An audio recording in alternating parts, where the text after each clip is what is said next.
Welcome to the channel. It's Almighty Dan. Y'all be sure to like and subscribe because we on that grind to 90K. And today I'm going to help y'all out with y'all rhythm shooting after patch 2.0. Now make no mistake, bro. Now when they first dropped that patch, if y'all was like me, y'all was missing some shots y'all was easily making in the first season. And I know I had my timing that right in the first season. Like my timing was to a point where like even if I missed, I either know the game made me miss, or I knew I missed time my shot. There was no in between. But after patch 2.0, it had changed how you shoot in certain scenarios, and I'm gonna get into that and I'm gonna explain that in this video for y'all, man. So let's get into it. So one of the first things I noticed that affected my shooting was that you lose your max +1 for your badge tier 1 and badge tier 2 in season 2. You have to unlock them again, and you get them at level 15 and level 30. Now for my max +1 badge, I use set shot specialist, so that means I got downgraded from Hall of Fame to gold. Now even though I got downgraded, I can still shoot very well without it being Hall of Fame, because gold is still very effective. But that's something y'all want to keep in mind, that some of y'all badges might have dropped the tier compared to what y'all had. So if you go over to your season rewards, you're gonna have to unlock them again. You'll get tier 2 max +1 badge perk at level 15, and then at level 30 you'll get tier 1 max +1 badge perk. Now in addition to all of that, at level 40 this year, you'll get an extra cap breaker, so you'll get an extra +1. So you will be able to put that on some of your attributes, and that should help y'all out for sure. I'm definitely gonna grind and get that +1, so I'll have 6 total until I reach my next rep reward to give me an additional 5. But that's what you need to know starting off.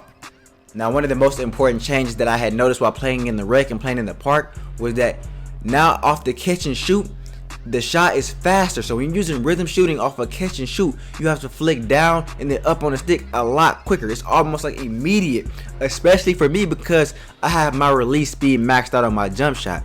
Now if you're having trouble with your catch and shoot because you feel like it's too fast, I simply recommend that you just come here and reduce your release speed. Maybe take it down a notch, maybe put it on 3/4 instead of having it all the way maxed out, and you'll be better off.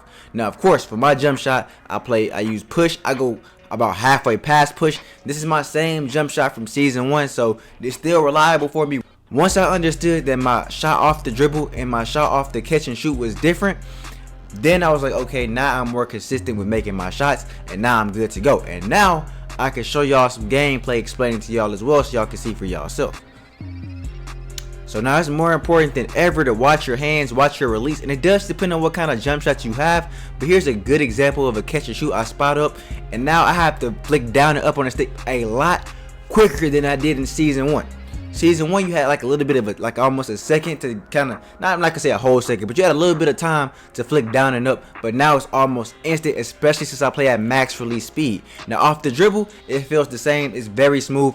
We should all know that if you're shooting shots off the dribble, it's a lot easier to green, especially with the step back. And I'm using that Zach Levine. If y'all didn't already know, that step back is going absolutely crazy. So that's a nice little tidbit for y'all if y'all don't know nothing about that.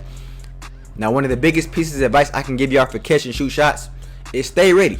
So if you open, know that you're gonna already shoot the ball, so you can know that, hey, I'm gonna flick up, know that I'm gonna flick down and I'm gonna flick up quick. I'm gonna shoot this shot. You know what I'm saying? When you open like that, if you stay ready, you ain't gotta get ready. So if you're ready to flick down and up, you're gonna be good. But once you get used to it, bro, it's gonna be a lot easier for you. No doubt. Now of course, like I always tell you, when you shooting threes, it'll also open up the drive. When you drive it, it'll open up the threes. So you gotta mix the combos in your game, because you gotta be able to catch your opponent off guard at all times.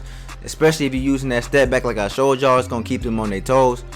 Now I will say, another thing that y'all want to keep in mind, especially in the corner, that corner shot can be very quick, especially it's shorter to the rim, so that corner shot can be a lot quicker. So you really got to pull that one pretty quick, in my humble opinion. I noticed that for sure. The wing is not as quick as the corner, but the corner you do have to be a bit quicker than you do on the wing. I'm not gonna lie.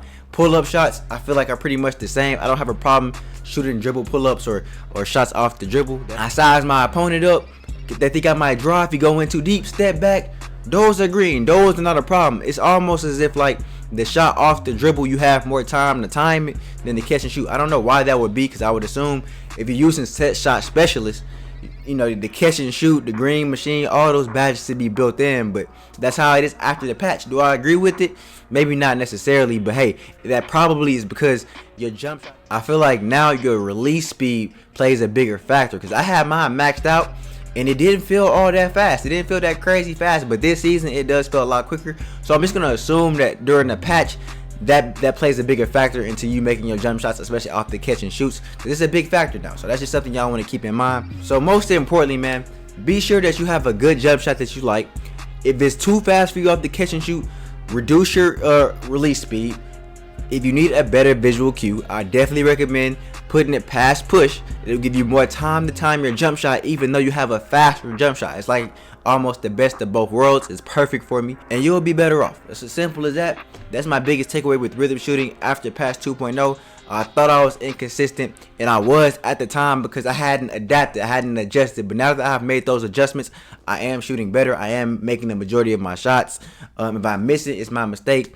But anyways, man, I hope y'all enjoyed the video. If y'all did, be sure to like, subscribe if you're new, click those notifications on so you don't miss a beat. Until next time, Dinsky out.